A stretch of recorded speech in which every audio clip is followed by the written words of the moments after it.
Hey guys, it's Miss Price. I wanted to go ahead and give you lesson three to get you caught up with everybody else. Hopefully, you've been able to read the play from Shakespeare, Acts 1 and 2, and now we're going to be looking at Act 3. So let's read the summary, and I'm going to have you this time read. It on your own, but I'm going to read the summary and then have you finish on your own, okay? So we have the characters Titania, Quincy, Bottom, Workman, and then we have Puck. And I believe for the Workman, we have Snug, Snout, Starveling, and Flute. Okay, those are the Workmen. There are four of them. Okay, so here's the summary for this act. Titania tells the fairies to sing her to sleep with a lullaby. After she is asleep and the fairies leave, Oberon arrives and pours the juice into her eyes. He says, "What thou seest when thou wake, do it for thy true love take." While Titania is asleep, Peter Quincy and his buddies come to the same place to rehearse their scene. Bottom keeps interrupting Quincy and suggests ways that they can change the play to make it less scary for the audience. They also try to figure out how they can show moonlight and the wall in the play. They decide to have one of the actors represent each one. The silly rehearsal begins just as Puck enters and decides to watch. When Bottom goes off stage and gets ready to make his entrance, Puck follows him, transforming Bottom's head into that of a donkey. Now, guys, I'm just going to say this. Yes, it's in the story, but it is not used in the context that you might be thinking. It is actually used in the context that it is a donkey. Okay? The Bottom can't understand why his friends run away from him, and he begins to sing. His singing wakes up Titania, who, under the influence of the magic flower, falls in love with him and takes him to the bower, which that is a bed made of flowers and leaves. Okay, so here is Act 1, Scene 1, and this is what I'm going to have you all read individually. So I'm going to, go through the scene, and you are just going to pause, as needed. Okay.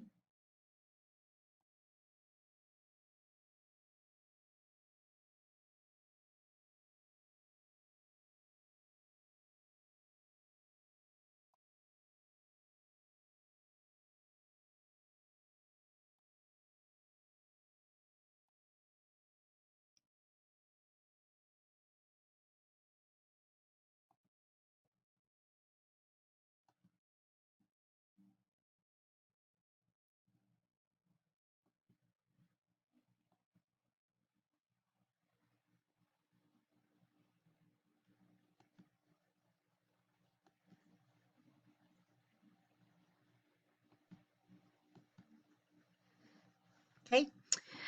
Act 3, Scene 2. Here we have Puck, Oberon, Helena, Demetrius, Hermia, and Lysander. It says, as the scene begins, Puck returns after putting the love juice into Titania's eyes. Oberon says, "How now, mad spirit?" Oberon asks Puck if Titania has fallen in love with the first creature he saw. Puck says, "My mistress with the monster is in love." He explains that he saw a bunch of guys trying to act out a scene for a play, and he magically transformed the biggest ham in the group into a donkey. He says, "A donkey's no I fixed on his head." Oberon is pleased with that news. Suddenly, Demetrius and Hermia enter the scene, and Oberon asks Puck if he can also put the juice in the young Athenian's eyes. Oberon says, "Stand close. This is the same Athenian." Puck looks puzzled and says, "This is the woman, but not this is this the man." They watch as Hermia and Demetrius argue. Because of the love juice that Puck put in his eyes, Demetrius is now in love with Hermia. Demetrius says, "Oh, why rebuke you him that loves you so?" Hermia thinks that he has killed Lysander, otherwise, why would Lysander have left her? She says, "Why would he have stolen away from sleeping Hermia. She's also frustrated that Demetrius is stalking her. Hermia says, "Out, dog, out, cur! Thou drivest me past the bounds of maiden's patience." She runs away farther into the woods. Demetrius is exhausted after chasing Hermia, so he lies down and falls asleep. Oberon yells at Puck and tells him to go find Helena and bring her back. Puck says, "I go, I go. Look how I go." Oberon then puts the juice in Demetrius's eyes and says, "I'll charm his eyes against she do appear." Puck returns and says that Helena is on her way. He says, "Shall we their fond pageant see? Lord, what fools these mortals be!" Enter Lysander and Helena. Remember that Puck gave the love juice to Lysander by mistake, and that now he is madly in love with Helena. Lysander swears he loves Helena. Helena says, "O devilish holy fray, these vows are Hermia's." Lysander explains that he no longer loves Hermia. He says, "I had no judgment when to her I swore." Demetrius wakes up, sees Helena, and immediately falls in love with her. Demetrius says, "Oh, how ripen show thy lips, those kissing cherries tempting grow," and even more romantically says, "Oh, let me kiss this princess of pure white, this seal of bliss."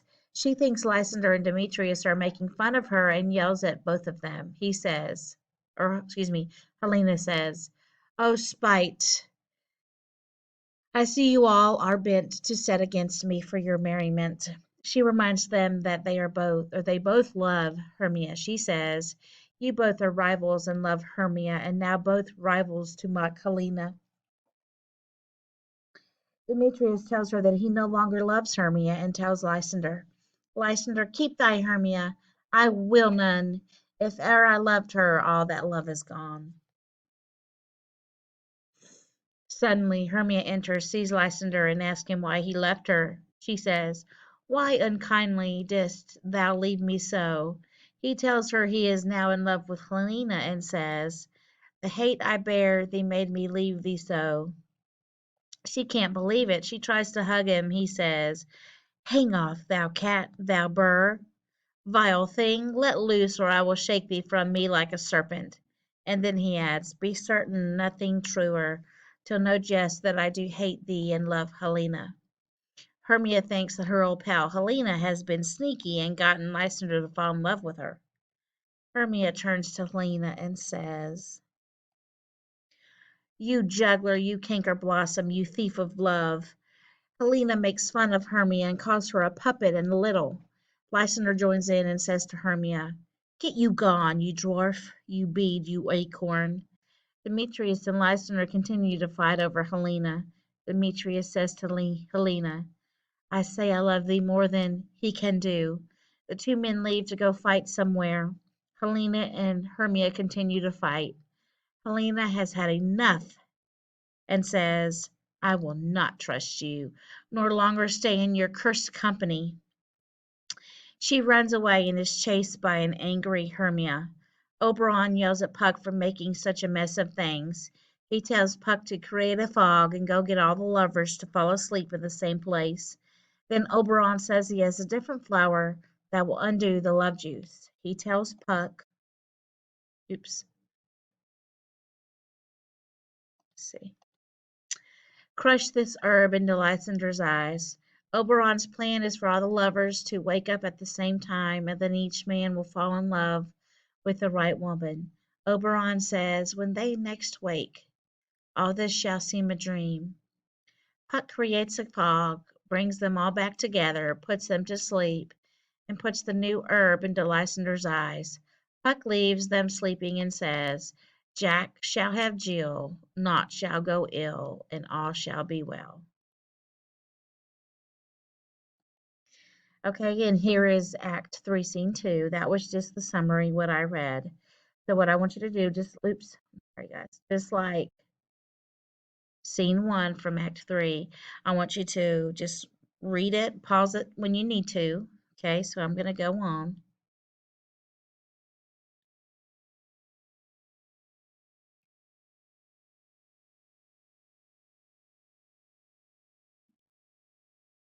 Oops, sorry guys.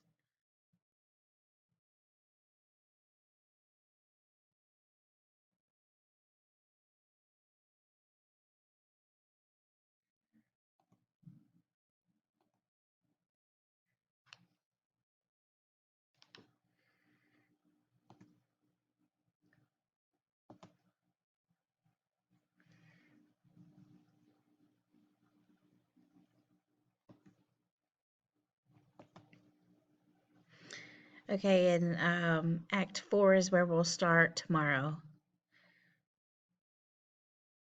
Okay.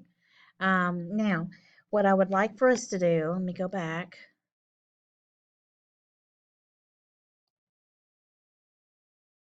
Okay. Now, in your workbook, let's see.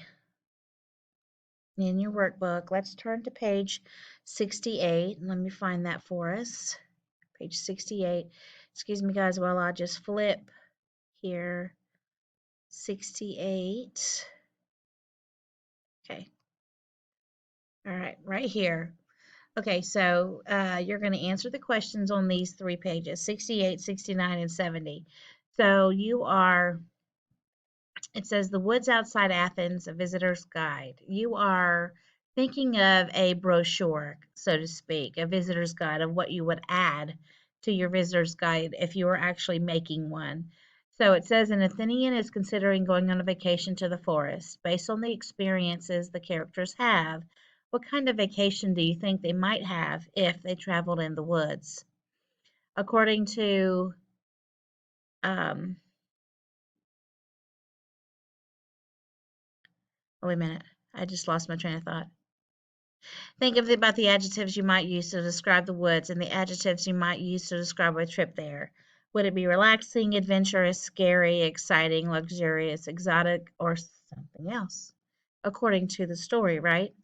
Think about a character and a moment from the play that illustrate the adjectives you chose. On the lines below, write the name of the character and describe the moment. So you're right here where it says adjectives, you're describing the woods. And here you're going to be thinking of a scene from Acts 1, 2, or 3 where you're going to have a character. Okay. I might be Lysander, it might be Demetrius, it might be Hermia, whatever, Oberon. Okay. And then you're going to write that moment or you're going to type that moment right here where it says moment. It might be a scene. Okay. Down here it says, okay, so you're writing a paragraph. This is the first paragraph. You're writing a 2-paragraph thing, but this is the first paragraph. In the first paragraph, it says, you imagine that the woods outside Athens, what it's going to look like. Use descriptions in the text as guidelines. Okay, but add details. Your forest does not have to be realistic after all if this is the home of the fairies. What might you see there? What kinds of plants and flowers grow there? Okay, so here's where paragraph 1 goes. Paragraph 2, it says, offer a visitor some suggestions for activities and things to look out for. What are the attractions of the woods outside Athens and why should you go there? What should you be careful of? Should you be careful of fairies or um, Puck even? Okay, so just think about it and write it down. And then right here, it's going to be certainly going to be hard to do. It's going to be hard to draw, I'll be honest. So what I would like for you to do is just right here, just write since you are not able, and you might be able to, I don't know. Um, but if you would just, just type here what you would see in your forest, what you would see. And you don't actually have to draw it, but you can just list some things that you would have in your forest if you were drawing it. Okay. And so that's all I have for today. So this is Act 3, Scenes 1 and 2. Okay. And tomorrow we'll start Act 4, Scene 1. Okay. I'll see you later. Bye.